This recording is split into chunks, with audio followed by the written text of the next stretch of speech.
जय भीम जय संविधान। भैया भैया आए जाए एक बहुत ही दुखद बाबा साहब के मिशन गीत दिल के याद आ गई तो आए जा आप सभी सुनी जाए गीत के कि देखनी सपनमा राती धड़केला तब से हो छाती।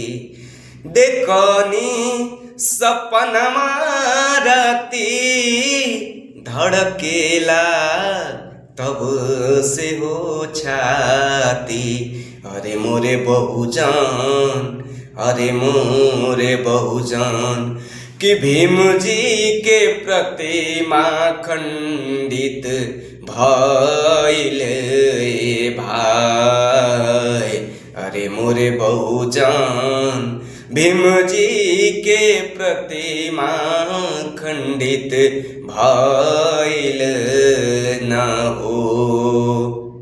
करे वाला जे भी रहे मनुवादी मनमा कहे।